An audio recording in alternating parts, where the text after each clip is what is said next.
Hey guys, it's Noah and welcome to another Tuesday Tidbit. So, 2 weeks ago, this smoke alarm right here, it went off.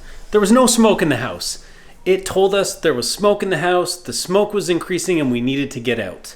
Well, it was a false alarm, but let me tell you what happened on Friday night. Hey guys, it's Noah and welcome back for another video edition of the Tuesday Tidbit. So, as I told you a moment ago, we had a little incident on Friday night and I want to share that with you now. So about 2 weeks ago, that smoke detector, that alarm I showed you, was going off and it told us that there was smoke in the house. We looked around the house. We've got 5 of these detectors throughout the house. There was no smoke. But this one in particular kept going off. It kept telling us there was smoke increasing. There was smoke buildup in this area of the house, but there was nothing.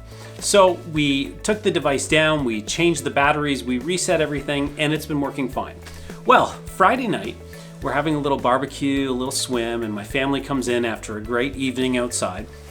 We're sitting around just debriefing on the evening when suddenly that same alarm goes off. But this time it tells us that there's carbon monoxide buildup. So again, I hit the pause the alarm button and reset it for a second, and then about 5 minutes later, it goes off again. I did this one more time, and then it went off again. So my wife looked at me, and we both looked at each other, and we said, well, we've got to take this seriously. And so we called the fire department. The fire department came, and the fire chief walked in our garage, and the first thing he said to me as his alarm went crazy, you've got to get everybody out of the house. So what we found was that there was carbon monoxide filling up the entire house. They found it in every nook and cranny of the house, from the basement all the way up to the top floor. And this happened within about an hour. Now, you're probably wondering how this happened. Well, they narrowed it down to a malfunctioning pool heater, which is near our door. But here's the thing. Inside our house, we've got 5 of these detectors, and one is right outside that door. So we got lucky. We got lucky because we had the tool in place and we listened to it. Now, my business coach talks about the distinction between preventative and contingent actions. And he uses the analogy of fire sprinklers and smoke detectors. So the alarms and the detectors, those are preventative. You want to prevent the fire before it happens, but sprinklers are contingent. And too often we're involved in contingent actions, trying to rectify problems without actually knowing what caused them, or could we have prevented them. But I want to take a little bit of a different approach today and talk about trusting your tools.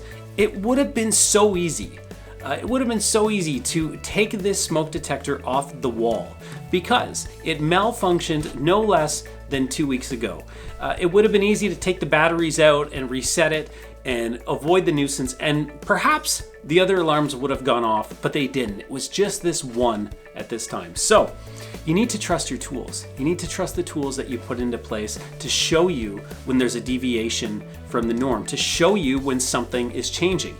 You need to have the right tools in place to show you when customer behavior is changing, or when your sales activity is decreasing, or your revenue growth is decreasing, or you've lost a great customer.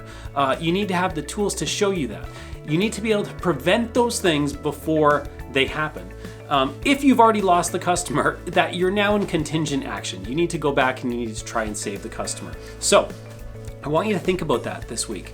Do you have the right tools in place? Have you invested in the right tools in your business where you need them the most? Again, I gave you some examples, thinking about things like customer behavior changing.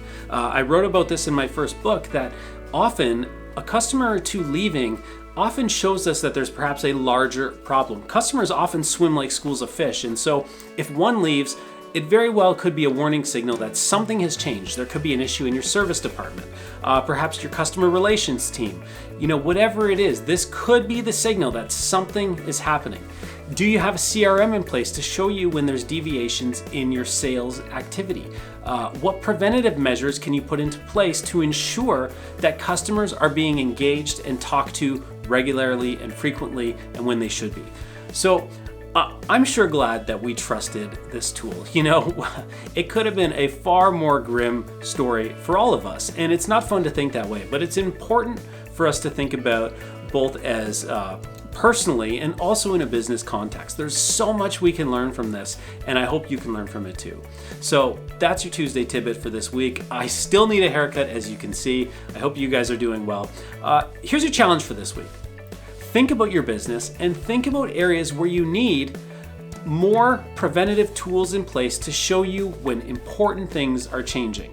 Again, if you want to brainstorm where these important things are, what these topics are, I'm happy to help you. Reach out, send me an email, but ask yourself, do you have the right tools in place, or are you just trusting that you'll figure it out? Trusting that you'll be able to smell the odorless gas. You won't be able to smell it. So that's your tidbit for this week. I'll talk to you next week.